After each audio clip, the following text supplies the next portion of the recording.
जय हिंद दोस्तों। यहाँ पे अब तक की सबसे बड़ी जो न्यूज़ निकल कर आ रही है वो लक्ष्मी विलास बैंक के तहत। तो चलिए इस न्यूज़ में आगे बढ़ते हैं। तो सबसे पहले आपसे निवेदन, अगर आप नए हो तो हमारे चैनल को सब्सक्राइब कर लीजिए, तो आपको फटाफट न्यूज़ मिलती रहेगी। तो चलिए दोस्तों, सबसे पहले मैं आपको बता दूं कि केंद्र सरकार ने तमिलनाडु के प्राइवेट सेक्टर के लक्ष्मी विलास बैंक पर 1 महीने के लिए पाबंदियाँ लगा दी है। सरकार ने बैंक के बोर्ड सुपरसीड कर दिया गया है और निकासी पर सीमा लगा दी है।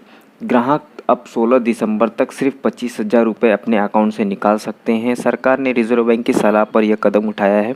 कुछ महीने पहले बैंक के शेयर धारकों की एनुअल मीटिंग में वोट के आधार पर बैंक के एमडी, सीईओ समेत 7 निदेशकों को बाहर का रास्ता दिखाया गया। बैंक काफ़ी समय से पूंजी संकट से जूझ रहा था।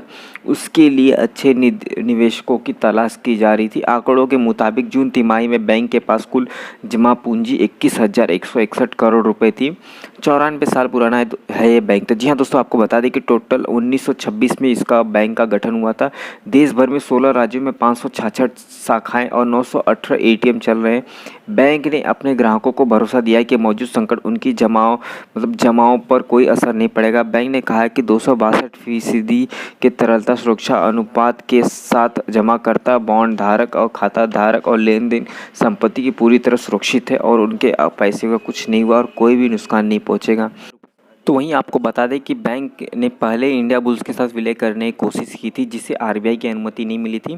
बाद में बैंक से एनबीएफसी के साथ इसकी अनौपचारिक बातचीत हुई, लेकिन वो भी सफल नहीं हुई और पिछले 10 तिमाहियों से बैंक घाटे में चल रही थी, जिसके चलते सितंबर 2019 में आरबीआई ने इसे प्रॉम्प्ट करेक्टिव एक्शन की शुरुआत की थी, जो बैंक को अतिरिक्त पूंजी और कॉर्पोरेट देने सुधार और उन्हें लोन देने के लिए प्रोत्साहन कर सके और प्रोविजन 70% का अनुपात तक सुधार करने का काम करती है।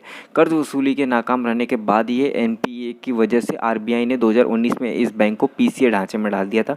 अब इस बैंक की पूरी जिम्मेदारी रिजर्व बैंक ने अपने हाथ में ले ली है।